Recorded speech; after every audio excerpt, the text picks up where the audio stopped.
Welcome to episode 4 of Data-Driven Tidbits for Administrators.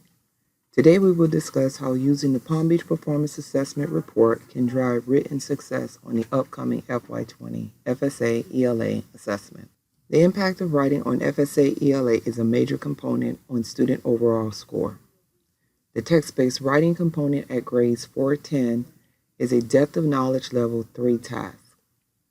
Looking at the table, you can see how students having the same means ELA raw score can have different achievement levels. As noted in the example which shows the means ELA raw score was the same, however, students with a higher text-based writing score ultimately achieved a higher reading achievement level. For example, the scores outlined in red shows that the student who scored a level 2 had a higher reading score than the student who achieved level 3 or 4. The difference noted was the text-based writing score had a different impact on the achievement level for the student who received the lowest reading score but had the highest writing score, example scoring a 4.6 to that of a 7.4. Now that we understand the impact of writing, let's take a moment to review the ELA text-based writing rubric. The FSA ELA writing rubric is a scoring tool that describes the characteristics of a written response for each score point within each domain. The rubric may assist educators with evaluating the strengths and weaknesses of student responses based on the text-based writing prompt included in the practice test, as well as responses based on other text-based writing tasks educators choose to use in a classroom setting. There are several text-based writing rubrics for grades 4 through 10. This slide represents the text-based writing rubric, grades 4 through 5, for an informative, explanatory item. The rubrics are designed to communicate expectations of quality around a task and how points will be given within each domain. Each domain has specific required criteria students must meet to receive a score ranging from 0 to 4 or 0 to 2. The text-based writing category on FSA ELA consists of 3 domains: the purpose, focus, and organization, evidence and elaboration, and conventions of standard English.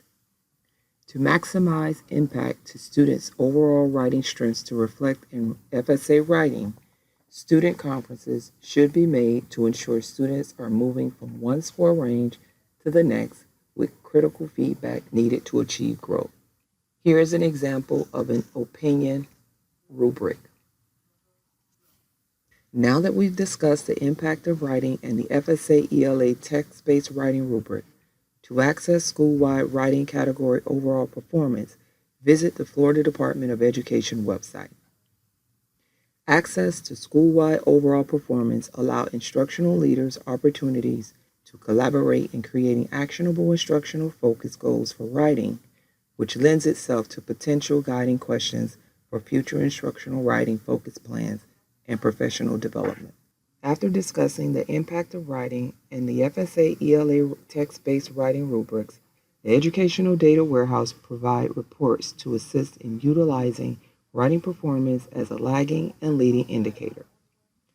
Utilizing these reports in tandem will result in aligning feedback and interventions needed to develop a plan of action or next steps. The FSA ELA reporting categories and Palm Beach Performance Assessment Report are the focal reports we will be discussing. These reports assist with monitoring and tracking student progress using lagging and leading data. The FSA ELA reporting categories report consists of previous year FSA ELA data, which consists of 2 components of the overall assessment, which are reading and writing. By utilizing this data, we are able to see how students perform in each domain within the writing category. This data is represented as lagging data because it is previous year data providing a baseline for future instruction. The Palm Beach Performance Assessment is a formative marker for students' interim assessment before the spring administration. This report should be utilized after each administration to view if there is progression or regression in each of the writing domains. Explicit guidance should be given with the next steps to ultimately see the return on performance through feedback given. As noted, in this representation of the tandem reports, you can see where students' performance is showing improvement or decline. This is where teachers can view if the students are performing within their capabilities by each of the writing domains. During writing conferences or data chats, this should be used as an intricate part of the conversation with students, showing the opportunities of improvement. Be sure to mark your calendars and join us for future data-driven Tibet videos. They will be posted every third Friday of the month. For more information regarding the topic presented in this video, please feel free to contact your regional EDW specialist and they can come out to provide further support. Thank you for watching and have a wonderful day.